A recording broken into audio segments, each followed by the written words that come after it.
მოსაღამოებულს აომამე აივანზე გავიდა და ცას ახედა. ცაზე ისევ ორ მთვარეს ხედავდა. აქამდე ყოველთვის ჰქონდა სურვილი, როცა ორ მთვარეს დაინახავდა, მაშინვე დაეძახა ვინმესთვის და საკუთარი თავისთვის დაემტკიცებინა, რომ არ გაგიჟებულა და უზარმაზარი, მანათობელი მთვარის მიღმა ნამდვილად ეკიდა მომცრო ზომის შვილობილი მთვარე. მაგრამ ახლა დანამდვილებით იცის, რომ რასაც ხედავს, არა უძინარი ღამით გამოწვეული ფანტაზიის ნაყოფი, არამედ ის რეალობაა, რომელშიც ცოტა ხნის წინ აღმოჩნდა. მართლაც ცაზე ამ სანახაობას რომ ვინმე შესწრებოდა, უეჭველად იფიქრებდა, დიდმა მთვარემ პატარა მთვარე შობაო. მიუხედავად იმისა, რომ ცოტა ხანში აომამეს თავისი ცხოვრების ყველაზე მნიშვნელოვანი მკვლელობის ჩასადენად მომზადება უნდა დაეწყო, მისი გონება მაინც ტენგოსკენ იყო მიმართული. სად არის ახლა? ნეტავ ისიც ჩემსავით ორ მთვარეს ხედავს, საერთოდ ახსოვს კი ის პატარა გოგონა, რომელმაც მეხუთე კლასში ხელზე ხელი ისე მოუჭირა, რომ დღემდე გრძნობს მკლავში ტენგოს გამხდარ მაჯას. აომამე მამაკაცი პარტნიორების სიმცირეს არ განიცდიდა. იმდენად სტრესული საქმიანობა აქვს, რომ პერიოდულად უწევს ყველაფერი დაივიწყოს და სიამოვნებას მიეცეს. ამის მიუხედავად მაინც ყოველთვის ჭიროდა, რომ ოდესღაც შეხვდებოდა ბიჭს, რომელიც ახლა კაცის ცხოვრებით ცხოვრობს. იქნებ აქამდე შეხვდა კიდეც. იქნებ არაერთხელ, არამედ რამდენჯერმე ჰქონდა მისი ნახვის ბედნიერება. მაგრამ 20 წლის გასვლის შემდგომ უბრალოდ ვერ იცნო მის გვერდით ჩავლილი, ჩაფიქრებული ტენგო კავანა. კლასელი, რომლის მიმართაც ოდესღაც ის იგრძნო, რასაც მთელი ცხოვრების განმავლობაში ყველა შემხედრ მამაკაცში ეძებდა, მაგრამ ვერ იპოვა. ვინმეს რომ ეკითხა რა ენატრება იმ პატარა ბიჭში, რომელთანაც ოდესღაც საკლასო ოთახს იზიარებდა, ალბათ ვერ გიპასუხებდათ. არა იმიტომ, რომ საკუთარი გრძნობების, ემოციების და ვნებების გადმოსაცემად საკმარისი სიტყვათა მარაგი არ ჰქონდა ლექსიკონში. უბრალოდ გაუჭირდებოდა იმ შეგრძნებების სიტყვებით გამოსახვა, რომელიც 20 წლის გასვლის შემდეგაც კი გუშინდელ დღეს მომხდარ მოვლენასავით ესახება. რაზე ფიქრობს? საით არის მისი გონება მიმართული? როგორ შეიძლება პროფესიონალმა მკვლელმა საქმის წინ წარსული ცხოვრებით გამოუწეულ ემოციებს გონებაში შეღწევის და რაციონალურად აზროვნების უნარის წართმევის უფლება მისცეს? უნდა მოემზადოს. ამჯერად მისი მსხვერპლი არა ცოლზე მოძალადე რიგითი მხდალი, არა ვიღაც უბრალო მანიაკი, ან ღამის კლუბში გოგონების მაცდუნებელი, ოჯახის ფულებით განებივრებული ბიჭი, არამედ ყველაზე მსხვილი და გასაიდუმლოებული რელიგიური ორგანიზაციის ლიდერია, რომელსაც ბრალად ყველა ის დანაშაული ედება, რისთვისაც აქამდე აომამეს უამრავი მამაკაცი გაუგზავნია იმ ქვეყნად. კარგად უნდა მოემზადოს, არც ერთი შეცდომის დაშვების უფლება არ აქვს. როცა კარის სხურბლს გადააბიჯებს და ლიდერის წინაშე წარსდგება, მისი წამზომი ჩაირთვება, მოუწევს გათიშოს ემოცია და მხოლოდ გონების კარნახით იმოქმედოს, დაივიწყოს წარსული, დაივიწყოს მომავალი და გააკეთოს ის, რისი გაკეთებისთვისაც გამბედაობა ალბათ ჰარვი ოსვალდსაც არ ეყოფოდა. არა, სჯობს სანამ სახლიდან გავა, მანამ რაც შეიძლება მეტი იფიქროს ტენგოზე, გააღვიძოს ყველა ფანტაზია და სურვილი, რაც მასთან აკავშირებს, ბოლომდე დაიცალოს, რადგან ცოტა ხანში სიძულვილის და ბრაზის მეც ვერაფერს იგრძნობს.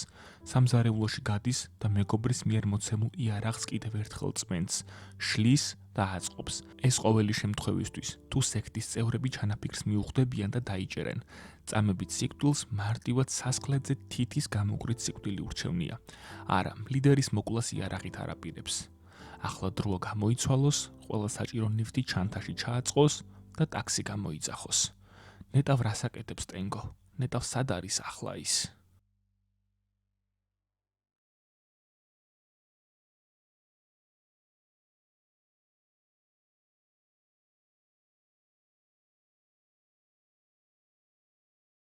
ღამემ წვიმა და ქარიშხალი მოიყვანა. ლოგინში დაღლილი, მაგრამ გემრიელად ნაჭამი ტენგო წევს. მარტო ცხოვრებამ კულინარია შეაყვარა. დიდად არ უყარს ჭამა, მაგრამ როცა ჭამს ამჯობინებს, რომ გემრიელად მომზადებული ჭამოს. პასტის მომზადება მისთვის ერთგვარი რიტუალია. მომზადების დროს ტელევიზორში ყოველთვის უბრალო გადაცემას რთავს, რომელსაც დიდად არც მოსმენა და არც გააზრება არ სჭირდება. ტენგოს არ უყვარს თიჩუმე.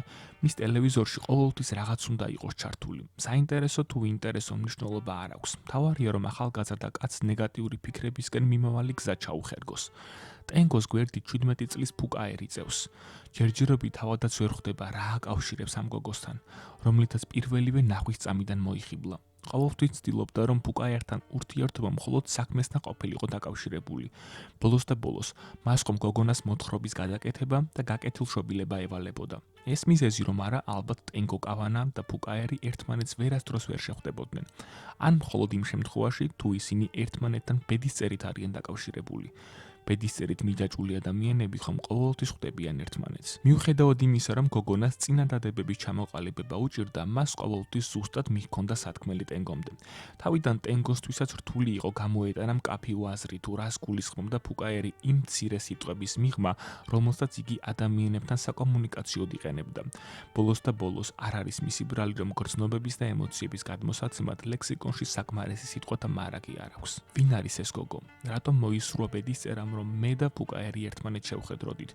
მე 30 წელს მიღწეული კაცი 17 წლის გოგონას გვერდით ვწევარ და ვფიქრობ, ზედმეტად ხომ არ შეუცვალე მისი მოთხრობა. ხომ არ წავართვი ის უნიკალური ინდივიდუალიზმი, რომელიც პუკაერს პუკაერად აქცევს. მასთან ურთიერთობა ტენგოს იმ შეგრძნებებთან აბრუნებს, რაც 20 წლის წინათ საკლასო ოთახში მარტო დარჩენილ გოგონასთან განიცადა. მის მოჭრილ ხელის გულს მაჯაზე დღესაც გრძნობს. თითქოს იმ გოგონამ რაღაც ძალით სამუდამოდ მიიჯაჭვა თავის თავზე. იმ დღის მერე აღარ შეხვედრია. ან შეხვედრია და არ იცის. ფაქტია, რომ 17 წლის პუკაერი რაღაცით დაკავშირებულია იმ გოგონასთან, რომელიც დღემდე ტენგოსთვის სექსუალური ფანტაზიის აღმძვრელია. შეიძლება პუკაერში ზუსტად ის მოსწონს, რაც მეხუთე კლასში იმ ერთადერთ კლასელში შეუყვარდა. მაგრამ რატომ მაინც და მაინც ახლა? და რატომ 17 წლის გოგო? ჯერჯერობით ტენგოს თავში იყო შეკითხვები, რომელზე პასუხებსაც ვერ ალაგებდა. ხანდახან საკუთარ თავს გამოუტყდებოდა ხოლმე, რომ შეიძლება ეშინია კიდეც ყველაფრის დალაგების და საბოლოო სურათის ჩამოყალიბების. ოთახის ფანჯრიდან მთვარე მოჩანს. ერთი უზარმაზარი მთვარე. მეორეს შავი ღრუბელი ფარავს. ტენგოს აწოლზე წამოჯდა. გარეთ გაიხედა და გაუკვირდა, რომ მხოლოდ ერთი მთვარე დაინახა. მიუახლოვდა ფანჯრის რაფას. კარგად დააკვირდა და შავ ღრუბელში მეორე, მომცრო ზომის მთვარე ამოიცნო. შვებით ამოისუნთქა. ჯერ კიდევ იმ სამყაროშია, სადაც აომამე ეკულება. თუმცა ამ წამს ერთადერთი რაზეც უნდა იფიქროს, არის ის, რომ გვერდით ყველაზე მძლავრი რელიგიური ორგანიზაციის ლიდერის ქალიშვილი უწევს. გოგო, რომელმაც მისი ცხოვრება თავდაყირა დააყენა.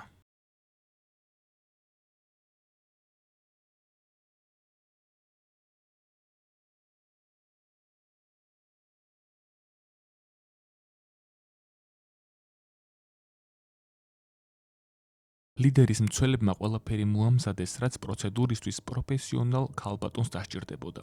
კარი გაიხურეს და ზორბა მამაკაცი პატარა ოთახში მარტო დატოვეს. ოთახი იმდენად ვიწროა, რომ ეტყობა მხოლოდ ორ ადამიანზე, კლიენტსა და კუნთების გაწელვის და რეაბილიტაციის ექსპერტია გათვლილი. ლიდერი გულაღმაწევს, მთლიან სხეულზე თეთრი პირსახოცი აქვს გადაფარებული. არ უნდა რომ მისმა ხელქვეითებმა შიში და ნერვიულობა შეატყონ. სწორედ ამიტომ გაუშვა ორივე ოთახიდან და გადაწყვიტა ქალს მარტო დალოდებოდა. არ უნდა აღიარება, მაგრამ ნერვიულობს. არა იმაზე, რომ ცოტა ხანში სიკვდილთან ნადიმის გაზიარება მოუწევს. არა, ლიდერისთვის სიკვდილი ეს ყველაზე ბუნებრივი და კეთილშობილური მოვლენაა დედამიწაზე. ბოლოს და ბოლოს იქ ბრუნდება, სადაც ოდესღაც იყო. დროებით მოევლინა სამყაროს, თავისი კვალი დატოვა და ახლა ისევ მარადისობის ქარაფში უნდა ჩაეშვას. ერთხელ მისმა ჯერ კიდევ პატარა ქალიშვილმა გაკვირვებით კითხა, თუ სად მიდიან ის ადამიანები, რომელთაც სექტაში სიკვდილით სჭიდნენ. მიზეზი თუ რატომ დასაჯა ეს ადამიანები სიკვდილით, ლიდერს აღარ ახსოვდა, მაგრამ გონების მორევმა ქალიშვილის სიკვდილისადმი დაინტერესება გაახსენა. რა ბედი ეწევა პუკაერს? მას შემდეგ რაც მე ამ ქვეყნად აღარ ვიქნები. გოგონა მას შემდეგ არ უნახავს, რაც ის მალულად გამოიქცა სექტიდან და მრავალი უბედურება გამოიარა, სანამ ადამიანურად ცხოვრებას ისწავლიდა. ლიდერმა იცის, რომ უნდა მოკვდეს. მისი იმ ქვეყნად გასტუმრების გეგმას რამდენიმე ადამიანი უკვე დიდი ხანია მთელი სულით, გულით და გონებით გეგმავს. აანალიზებენ თითოეულ მოქმედებას, ცდილობენ ზუსტად გათვალონ მოვლენების განვითარების ყველა შესაძლო ალტერნატივა, რათა მკვლელი ნებისმიერი სცენარისთვის მზად იყოს. ფიქრობენ უმცირეს დეტალებზე. მოკვლის სტრატეგია უდავოდ ჭკვიანი და პროფესიონალი ადამიანის მოფიქრებული უნდა იყოს. ერთადერთი რაც მათ ვერ გათვალეს, ეს თავად ლიდერის გათვითცნობიერებული სურვილია, რაც შეიძლება სწრაფად განერიდოს ამ სამყაროს. ბევრი რამ ჩაიდინა, რის იმიტებებაც ალბათ ადამიანებს კი არა თავად ღმერთსაც კი გაუჭირდება, მაგრამ ეს მისი სურვილი არ ყოფილა. იგი ზევიდან აირჩიეს, როგორც მიღმიერი სამყაროდან ხმის მიმღები და გამავრცელებელი. რა დაემართება სექტას, როდესაც ის აღარ იქნება? მოუწევთ ახალი მიმღები იპოვონ, მალე დაივიწყებს სექტა ლიდერს.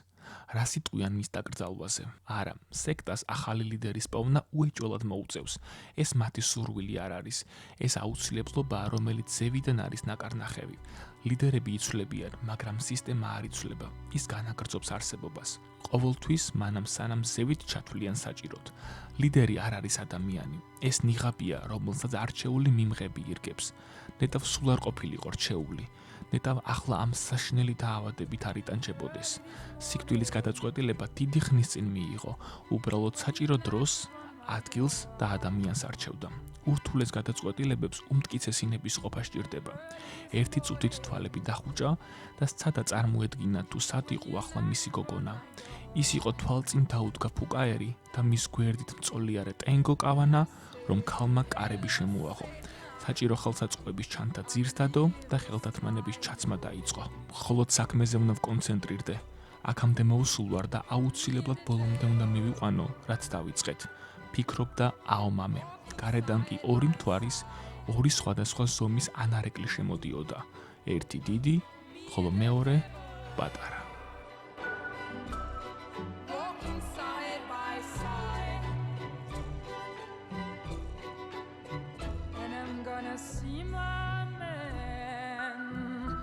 Till I get satisfied.